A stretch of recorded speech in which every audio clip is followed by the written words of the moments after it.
Hey, hi, how are you? I'm your friend RJ once again with you with the new system vocabulary from the Hindu.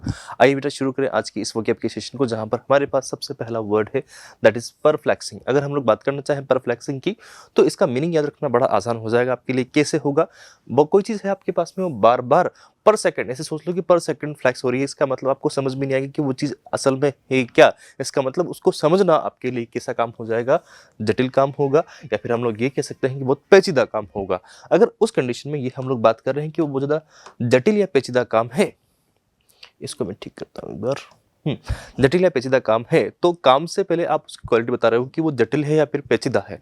तो इस condition में हम लोग ये बात भी आसानी से कह सकते हैं कि ये जो कैटेगरी रहेगी वर्ड की, वो कौन सी रहेगी? एडजेक्टिव की कैटेगरी होने वाली है। ठीक। confusing often because you do not know how to solve something और how to understand that thing, कि उस चीज़ को हम लोग समझें कैसे और वो चीज़ है क्या, हमें इसके बारे में बिल्कुल पता नहीं पड़ता है। तो इस कंडीशन में हम लोग कह सकते हैं कि वो चीज़ बहुत ज़्यादा परप्लेक्सिंग है, जटिल है, डिफिकल्ट टू अंडरस्टैंड है, इंट्रिकेट है। That is a word confusing, baffling, puzzling, complicated, mystifying, confounding. Confound मतलब भी किसी चीज़ के ऊपर आप बहुत सोच विचार कर रहे हो, विचार विमर्श कर रहे हो, तो कन्फाउंडिंग हो गया आपके पास में। बिल्डिंग आपके पास में होगा। और एक वर्ड हम लोग यूज करते हैं कॉम्प्लेक्स है, उसका जो स्ट्रक्चर है वो कॉम्प्लेक्स है, तो उस कंडीशन में भी हम लोग कह सकते हैं कि वो परप्लेक्सिंग है। ठीक। अनसर्टेन है मतलब बहुत ज़्यादा वेरी कर रहा है, बार बार चेंज हो रहा है। अनसेटलिंग है। अब्ट्रूस है आपके पास में। एनिग्मेटिक है और अनक्लियर है और इनवॉल्व है। ये यहाँ जो वर्ड है एनिग्मेटिक, इसमें एक वर्ड अगर आप देखो, अगर आपने कभी सुना है तो वर्ल्ड वॉर के टाइम पे जो हिटलर की सेना थी तो उसके पास में, यानी कि नाजी सेना जो थी, उनके पास में एक मशीन हुआ करती थी एनिग्मा। एनिग्मा जो बहुत ज़्यादा कोई चीज़ को कोड करती थी और वो एक जटिल मैसेज वो टाइप करते थे, एक परफ्लेक्सिंग मैसेज वो टाइप कर देते थे, जिसको सॉल्व करना हर किसी की बस की बात नहीं हुआ करती थी। और इसीलिए जो बाकी अदर कंट्रीज थे जब बहुत ज़्यादा परेशान थे, क्योंकि उनकी कोई भी इनपुट उन तक नहीं पहुंच पाती थी। और उनका जो मैसेज था कोई भी ऐसा कुछ मतलब उनके बारे में पता ही नहीं पड़ता था कि असल में उनके बीच में क्या कम्युनिकेशन हो रहा है। और उसके बाद में उन्होंने एनिग्मा की डिकोडिंग शुरू करी और तब जाके फिर कहीं ना कहीं एक तरीके से हिटलर हारने लगा था, क्योंकि उनके जो सारे प्लान्स थे वो बीच में ही कहीं ना कहीं रिवील हो जाते थे उनके सामने। तो उस कंडीशन में पता लग जाता था कि असल में अगला इसका खत्म होने क्या वाला है। लेकिन जब तक एनिग्मा थी तब तक इस चीज़ का कोई तोड़ नहीं था। ठीक। तो वही चीज़ मैं आपको समझाना चाह रहा हूँ। अच्छा, अब हम लोग बात करें परफ्लेक्सिंग को, हम लोग समझ लिया, इसके सिमिलर वर्ड भी हम लोगों ने समझ लिए। यहाँ से हम लोग इसको समझना चाहें, देखो समझ में नहीं आ रहा कि कहाँ से शुरू कहाँ खत्म। ठीक है, ये मंजिलें हैं कौन सी, ना तुम समझ सके ना हम। ठीक। तो वैसे ही हम लोग देखना चाहें इसके ऑपोजिट, तो जो चीज़ बहुत ज़्यादा सिंपल होती है, क्लियर होती है, जिसको आप लोग इजीली समझ सकते हो, सिंपल है आपके सामने, स्ट्रेट फॉरवर्ड है, ऑब्वियस है, ट्रांसपेरेंट है आपके पास में, कॉम्प्रिहेंसिबल है आपके पास में, अंडरस्टैंडेबल है आपके पास में, और अनकॉम्प्लिकेटेड है, जिसको कॉम्प्लिकेट नहीं किया गया है। आपको याद है ना, मैंने वर्ड बताए थे आपको, अन, इम, इर, डिसमिस, ये इस तरह के प्रीफिक्स अगर किसी वर्ड के आगे लगते हैं तो इसका मीनिंग क्या होता है कि वो एकदम उसका ऑपोजिट मीनिंग आपको दे रहे होंगे। राइट। आइए आगे बढ़े। वर्ड है आइवरी। आइवरी की अगर हम लोग बात करना चाहें तो हाथी, या फिर जो हाथी के दांत होते हैं उनका, या फिर उनका जो कलर होता है, उस कंडीशन को हम लोग बोल सकते हैं the hard white substance that the tusk of an elephant are made of. और बहुत सारे इसको आइवरी कलर के रूप में भी यूज़ करते हैं। तो अगर हम लोग बात करना चाह रहे हैं इस वे में कि हाथी के दांतों की हम लोग बात कर रहे हैं, तो उस कंडीशन में तो बेटा ये क्या हो जाएगा, नाउन। लेकिन अगर हम लोग इसी के जरिए वहाँ पर कलर बताना चाह रहे होंगे, तो कलर बताना चाह रहे होंगे तो उस कंडीशन में ध्यान रखिएगा, अगर कलर बताना चाह रहे होंगे तो फिर वहां आपके पास में एडजेक्टिव का भी काम कर जाएंगे कुछ हद तक। तो डिपेंड करता है ये कि वहां पर आप उसको यूज कैसे कर रहे हो। मैंने हमेशा आप लोगों से कहा है कि इंग्लिश जो होती है वो सिचुएशन बेस्ड होती है। सिचुएशन के अकॉर्डिंग यहाँ पर मीनिंग लेना है या फिर इस रूल को ऐसे अप्लाई करना है, तो वो सारी चीजें वहां चेंज हो जाती है, वेरी कर जाती है।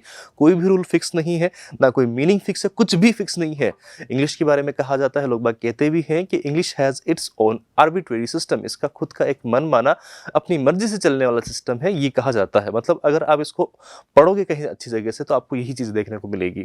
तो आपको इसके रूल्स याद नहीं रखने हैं, ठीक है ना, हम लोग कह सकते हैं इसके एक्सेप्शन याद रखने हैं। आपको सिर्फ जो याद रखने वाली चीज है वो है यूजेस, कि इनको यूज कैसे करना है, दैट इज द थिंग जो आप लोग याद रख सकते हो और आगे भी इस चीज को कन्वे कर सकते हो। राइट। आगे बढ़ते हैं। काइंड ऑफ क्रीम कलर हम लोग इसको बोल सकते हैं, बोन है, ऑफ वाइट हम लोग बोलेंगे, पेल येलो होगा आपके पास में, पार्चमेंट होगा, एंटीक वाइट हम लोग बोलेंगे क्योंकि ऐसा एकदम से वाइट भी नहीं है और क्रीम भी नहीं है एग्जैक्ट। तो बेस है आपके पास में, पर्ल है, एलेबेस्टर आपके पास में है, एक्रू है, स्नो है आपके पास में, शैंपेन कलर, चौक का भी कुछ हद तक कलर है लेकिन एग्जैक्ट वैसा भी नहीं होता, मतलब थोड़ा सा रिजेंबल हम लोग देख सकते हैं कि हाँ थोड़ा सा रिजेंबल हो रहा है बट एग्जैक्ट नहीं है, ठीक है। चौक है, आइवरी वाइट है आपके पास में, क्रीमी है या फिर पर्ली भी हम लोग कह सकते हैं। अच्छा, इसका ऑपोजिट क्या होगा आपके पास में, जहां पर हम लोग बात करना चाहें उसके लिए, तो उसका ऑपोजिट जो आपके पास में व्हाइट होगा तो उसका ऑपोजिट थोड़ा जो डस्की कलर होगा, थोड़ा डार्क होगा, उसको हम लोग कह सकते हैं तो एबोनी हम लोग कह सकते हैं। एबोनी आप लोग जानते हो जो अफ्रीकन कॉन्टिनेंट में जितनी भी चीजें होती हैं उनके लिए कहीं ना कहीं यूज होता है, थोड़ा सा डस्की या काला सेंस में हम लोग बोलते हैं इसको। जेट हो गया, ऑनिक्स आपके पास में हो जाएगा, ब्लैक होगा, चारकोल, कोल, रेवन, रेवन आपने देखा कौवा, हाथी का उल्टा हमने रेवन किया है वहां पर तो कौवा काला हो गया, ठीक है। उसकी बाद में हम लोग बात, सॉरी हाथी के दांतों की बात हो रही थी ना, तो उसका उल्टा हमने किया तो रेवन हो गया आपके पास में, और सैबल आपके पास में एक वर्ड हुआ। आई होप आपको समझ में आ रही हो बात। अब चलते हैं अगले वर्ड पे और अगले वर्ड की ओर हम लोग बढ़ने की कोशिश करें। सो अगला वर्ड आउरी, हो ठीक है। आई थिंक ये वर्ड हम लोगों ने पहले भी डिस्कस किया है। आउरी मतलब होता है कुछ ऐसी होती है जो डिसरेगल्ड होती है, बहुत ज्यादा बिखरी हुई होती है, not in order, something that is not in order, जो चीज अपने आप में ऑर्डर में नहीं होती है, प्रॉपर तरीके से सीक्वेंस में नहीं होती है, जमी हुई नहीं होती है, अस्त व्यस्त होती है। इसके लिए मैंने कहीं ना कहीं किसी न किसी सेशन में आपको एक बात बताई थी, अगर आपको याद हो तो ठीक है। अब मुझे बताना कमेंट बॉक्स में कि याद था कि नहीं था, प्लीज बताना ना, बताओगे ना, हाँ ठीक है। तो ये मैंने एक इडियम बताया था इसके लिए कि एट सिक्सेस एंड सेवंस, ठीक है। इसका मतलब भी कोई चीज होती है जो अस्त व्यस्त हो, बहुत ज्यादा उसमें गड़बड़ हो रखी हो, रॉन्ग हो, not in the way that was planned, या फिर अनटाइडी हम लोग उसको बोल सकते हैं। ये बिल्कुल ही उल्टा पुल्टा हो रखा है, देखो सोचा क्या था बन क्या गया है। तो एसक्यू हम लोग बोलते हैं, क्रुक्ड हम लोग बोलते हैं, एमिस ऑफ कोर्स, ठीक है, जो कोर्स से अलग होके आ गया, ठीक है। अगर यहाँ पर ओ और सिर्फ एक एफ लगा होता तो इसका मीनिंग होता वास्तव में, सच में, रियली, लेकिन यहाँ पर लगा हुआ है ओ डबल एफ, तो बहुत अच्छे से ध्यान रखने वाली बात है। एक अक्षर भी लगाना तो उससे बहुत ज्यादा मीनिंग चेंज हो जाएगा, ठीक। अमोक हम लोग बोलेंगे, एस्ट्रे हम लोग बोलेंगे, रॉन्ग, एबेरेंट हम लोग बोल सकते हैं, अनसेटल्ड आपके पास में, मिस अलाइन, जो चीज अलाइन में प्रॉपरली अलाइन नहीं होगी उस कंडीशन में, डिस्टॉर्टेड आपके पास में, अनफेवरेबल है, ट्विस्टेड है, ऑफ किल्टेड है, हेवायर है या फिर डेविएंट है। तो ये सारे के सारे वर्ड आउरी के आपके सिमिलर वर्ड हो जाएंगे जिसको हम लोग कह सकते हैं। अच्छा, इसके ऑपोजिट वर्ड अगर हम लोग देखना चाहें तो जो चीज अपने आप में परफेक्ट ऑर्डर में होंगी, प्रॉपरली जमी हुई होंगी, सीक्वेंस में होंगी, अलाइन होंगी आपके पास में, straight, correct, on course, proper, right, orderly, और अनडिस्ट्रीब्यूटेड आपके पास में हो, सॉरी अनडिस्टर्ब्ड, आई थिंक, हाँ अनडिस्टर्ब्ड है, और वेल अलाइंड, जो प्रॉपर्ली अलाइंड हो रखी होगी तो वो आपके पास में क्या हो जाएंगे, एकदम से ऑपोजिट होंगे किसके, आउरी की, राइट, ठीक है। Let's move to the next word, endogamy, ठीक। एंडोगेमी की अगर हम लोग बात करना चाहें तो इसको हम लोग बोलते हैं अंतः विवाह, अंत की बात होगी यहाँ पर, that means inside, inside what, inside the clan, inside the clan और inside the family tree, अगर कोई मैरिज हो रही है तो उसको हम लोग बोलते हैं एंडोगेमी, ठीक है, फैमिली ट्री।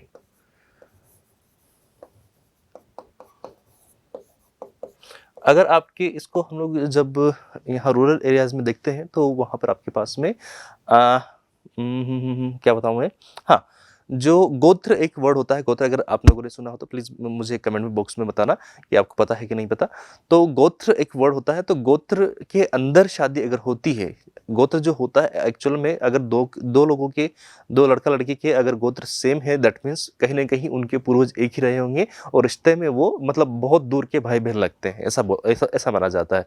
तो गोत्र में अगर कोई शादी करता है, दैट मीन्स मतलब उनके हिसाब से तो भाई बहन की एक तरह से शादी हो रही है, तो उसको हम लोग उस प्रैक्टिस को हम लोग बोलते हैं कि वो एंडोगेमी वहां पर हो रहा है, ठीक है। कुछ लोग इसको मैं एक थोड़ा सा समझाऊंगा आपको। यहाँ अगर देखने की कोशिश करोगे आप, there is a word gamy, right बेटा, हाँ, वर्ड आया कि गेमी, गैमी से अगर हम लोग देखना चाहें तो मल्टीपल वर्ड हम लोग फॉर्म कर सकते हैं, बहुत सारे वर्ड बन के आएंगे, जैसे कि I can say monogamy, bigamy. एक तो उसका कलर बार बार चेंज हो जाता है, मुझे पता नहीं कैसे हो रहा है इसमें, मुझे किसी से पूछना ही पड़ेगा, है ना। और मोनोगैमी, दस वर्ड पॉलीगैमी, एक और वर्ड निकल गया हमने, है ना, एक और लिख दिया भैया। उसके अलावा ये जो हम लोग बात कर रहे थे ना अभी, एंट्रोगेमी भी कुछ लोग इसको बोलते हैं, और आप लोगों ने जिसे बोला है एंडोगेमी, यहाँ पर लिखा हुआ है,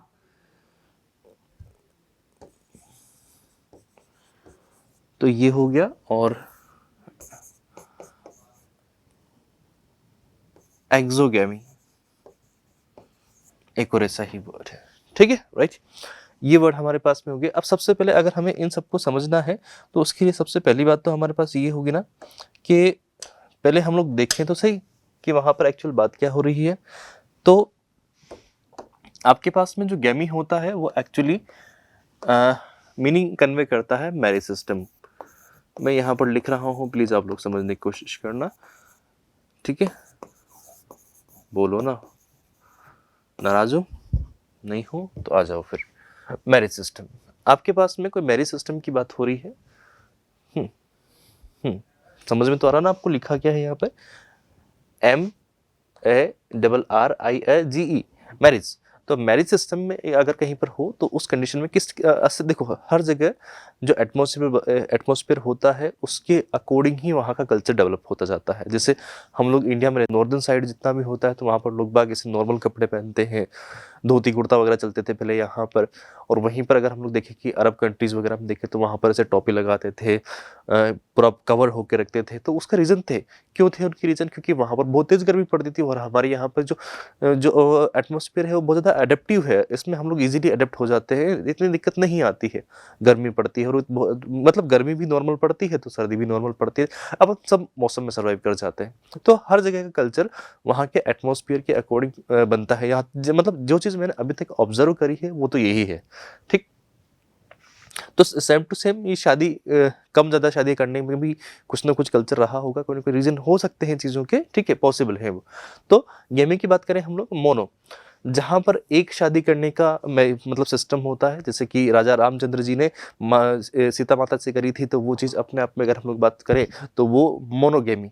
हिंदू मैरिज एक्ट 1954 के थ्रू भी यही कहा जाता है कि आप मतलब अगर हिंदू हो तो उस कंडीशन में आप केवल एक टाइम पे एक ही पति रख सकते हो या फिर एक ही पत्नी रख सकते हो, ये कहा जाता है। तो अपने यहाँ पर जो चीज़ प्रैक्टिस होती है तो वो चीज़ आपके पास में मोनोगेमी होती है। कहीं कहीं पर किसी न किसी हो सकता है स्टेट में या किसी अदर जगह अगर हम लोग देखना चाहें, ऑल्दो सभी जगह सेम है, बट स्टिल कहीं पर ऐसा कुछ हो जाए किसी अदर कंट्री में दो शादी करना अलाउ हो रखा हो तो वहाँ पर बाइगेमी का एक्सेप्टेंस है, ठीक है। अब अगर अरब कंट्रीज में चले जाओगे तो अल हबीबी कितनी भी शादी कर लो, ठीक है। तो वहाँ पर मल्टीपल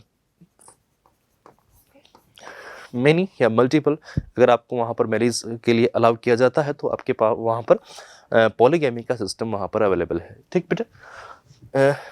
EX अगर कहीं पर भी लगता है तो आप लोग को मैंने पहले बताया था कि आउट ऑफ द क्लेन अगर शादी होती है तो उसको बोलते हैं एक्सोगेमी या फिर एक्सट्रोगेमी भी कुछ लोगों ने इसको बोला है।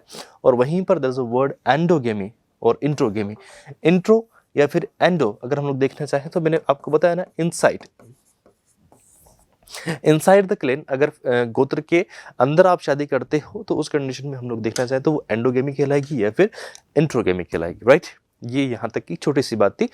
आई होप आपको समझ में आया हो। अगर अच्छा लग रहा हो कि मेरी वोकैब्युलरी आपको अच्छा लगता है तो प्लीज़ अच्छे से प्यारे प्यारे कमेंट कर लिया करो और लाइक तो कर लिया करो साथ के साथ ही, ठीक है। चलिए आगे बढ़ते हैं। तो ये मैंने क्लियर कर दिया, ठीक। आइए वापस से हम लोग जिस पे बात कर रहे थे, तो अब शायद मेरा ये मानना है कि इस चीज़ के बारे में अपना डिस्कशन अब यहाँ से खत्म हो जाता है क्योंकि अपन ने ज़्यादा अच्छे से समझ लिया इसको।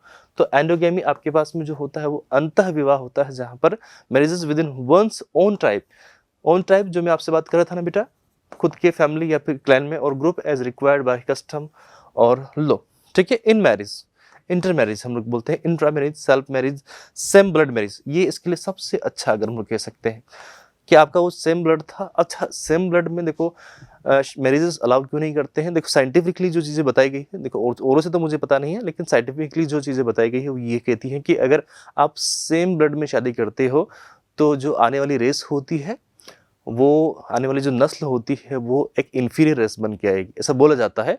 मतलब साइंटिफिक एक उसमें रीज़न ये दिया गया था। मुझे नहीं पता कि इसमें कितनी सच्चाई है, बट जो मैंने एक आर्टिकल पढ़ा था उस बेसिस पे तो यही बताया गया है। आगे आप लोग भी पढ़ना। एक हाउस ऑफ ऑक्सेनबर्ग ऐसे कुछ करके मुझे एक्चुअल नाम याद नहीं आ रहा, हाँ, बट ऑक्सेनबर्ग करके एक हाउस था, तो शायद वो वेस्टर्न कंट्रीज में से कहीं पर था। तो उसमें क्या हुआ था कि उन्होंने आपस में अपने परिवार की जो रीति रिवाज हैं, सब सारी क्वालिटीज़ हैं, उनको संजो के रखने के लिए उन्होंने आपस में भाई बहन ने शादी करना शुरू कर दिया था। तो फिर हुआ क्या दिक्कत वहाँ पर कि वो आगे जाके बहुत उनके मतलब पूरी नस्ल ही बर्बाद हो गई। वो किसी में क्या दिक्कत आ गई, किसी में क्या दिक्कत, बहुत प्रॉब्लम्स आ गई थी। तो एक बार पढ़ना, वो आर्टिकल है कहीं ना कहीं, तो पढ़ना उसको। होमोगेमी, होमो मीन्स होता है सेम, जहां आप सेम ब्लड में शादी कर रहे हो तो होमोगेमी तो हुआ एक तरीके से। वैसे होमोगेमी अगर हम लोग बोलते तो आदमी आदमी शादी करता है और औरत औरत से शादी करती तो उसको होमोगेमी बोलना चाहिए, मेरा तो ये मानना है, ठीक है। कॉग्नेटिव मैरिज या फिर क्लोज्ड मैरिज हम लोग बोल सकते हैं, होमोजीनियस मैरिज ये हम लोग बोल सकते हैं, किनशिप मैरिज भी हम लोग इसको बोलेंगे, ठीक है। एक्सोगेमी का जो अपोजिट होगा, इसका अपोजिट क्या होगा? एक्सोगेमी, तो एक्सोगेमी हम बोलना चाहिए। अपोजिट में आउट मैरिज, एक्सटर्नल मैरिज, ठीक है। हेटेरोगेमी हम लोग बोल सकते हैं, आउट ग्रुप मैरिज भी हम लोग बोलते हैं, इंट्रा मैरिज विद आउटसाइडर्स हम लोग बोल सकते हैं। तो ये सारे के सारे आपके पास में इसके एग्जैक्ट ऑपोजिट होंगे, ऑल्दो नहीं होने चाहिए पर फिर भी हैं, ठीक है। तो हमने काम चला लिया, बाकी स्टिल मैंने आपको समझा दिया था।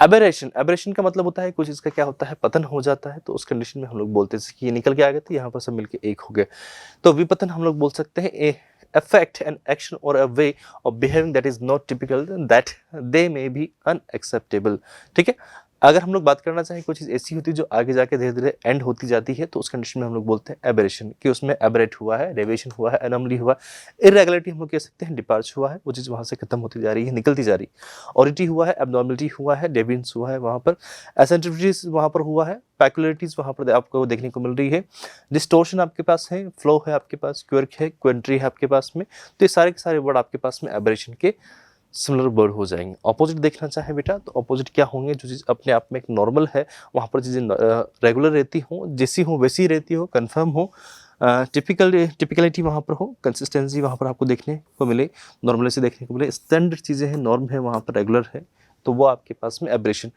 इसमें डिटेल में मुझे बात करने का कुछ एक्स्ट्रा इसलिए नहीं मिला क्योंकि ये थोड़ा सा एक फिजिक्स का हम लोग कह सकते हैं कि फिजिक्स को लेके कुछ बात कर रहा है, तो दैट्स वाई हम लोग इसमें ज़्यादा आगे नहीं जाएंगे, ठीक है। दिक्कत वही है कि फिजिक्स का कुछ एक टॉपिक आ गया तो उस टॉपिक के बारे में है, वहाँ पर एक विपतन नाम की एक क्रिया होती है, ठीक है। तो आप इसको अगर पढ़ो तो फिजिक्स में एक चैप्टर है ये विपतन के नाम से, तो पूरा का पूरा पढ़ लेना वहाँ से, ठीक है। अगला वर्ड है हमारे पास में डेवॉइड। डेवॉइड मतलब कोई चीज़ होती है जिसको हमने अवॉइड कर दिया। अगर अवॉइड कर दिया तो उससे हम लोग क्या हो गए? वंचित हो गए, रहित हो गए, ठीक है। Not having particular quality without something, कोई चीज़ की क्वालिटी आप में नहीं हो, ठीक है। यानी कि आप उस चीज़ को वैकेंट कर रहे हो, एम्पैथी हो, बेर हो, वॉइड हो, लेक कर रहे हो, बैरेप्ट हो, वो उस चीज़ के बिना हो, बैरन हो, स्ट्रिप्ड हो, रिजोल्यूट हो, वॉइड ऑफ हो, डेस्टिट्यूट हो, डिप्राइव्ड हो, डेफिशिएंट हो, फ्री फ्रॉम हो, या विदाउट, या फिर किसी चीज़ की आपको चाह हो, कामना हो। जैसे कि यहाँ पर हम लोग इस पेड़ को देखें तो बिना पत्तों के कैसा बकवास लग रहा है, लग रहा है बर्बाद हो गया ज़िंदगी में, ठीक है, कुछ बचा ही नहीं इसकी ज़िंदगी में। तो वैसा का वैसा ही कुछ है। ऑपोजिट देखना चाहे तो ऑपोजिट क्या होंगे? जो चीज़ फुल होगी, फिल्ड होगी, रेपलेट होगी, एबंडेंट होगी, यानी कि सफिशिएंट क्वांटिटी होगी, ओवरफ्लो होंगी, रिच होंगी, लैडन होगी, या फिर ब्रेमिंग होगी। आई होप आपको समझ में आ गए। अगले वर्ड पे हम लोग बढ़ते हैं। Akin, akin, akin similar to something, किसी चीज़ के बिल्कुल वहाँ पर सेम, आपको याद है वो same to same, matching matching, pinch same pinch ही, याद नहीं है कुछ, करो ना याद, ठीक है। तो अकिन मतलब जो बिल्कुल एक जैसे लगते हो, ठीक है। एक एक किन मतलब एक जैसे, ठीक है। एक इसको ऐसे समझो, हाँ, कि ये दोनों एक किन लगते हैं, एक किन मतलब एक जैसे लगते हैं, इसको ऐसे याद रख लेना। सिमिलर टू समथिंग, जैसे ये दिखता है वैसे ही उसका ये बच्चा दिखता है, छोटा छोटा सा प्यारा प्यारा सा, ठीक है।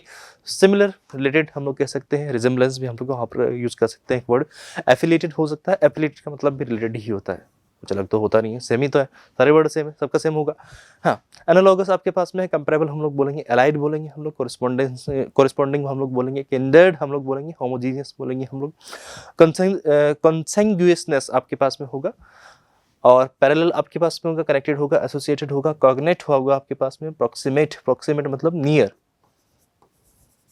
Something that is near, parallel आपके पास में होगा। ऑपोजिट उसके देखना चाहें जो बिल्कुल उसमें कहीं से कहीं तक मैच नहीं हो रहा होगा, तो वी कैन से अनरिलेटेड होगा, डिसिमिलर होगा, डिफरेंट होगा, डाइवर्जेंट होगा, अनकनेक्टेड होगा, अनएफिलेटेड होगा, अलियन होगा, या फिर डिस्पैरेट होगा, या कि अलग अलग होगा।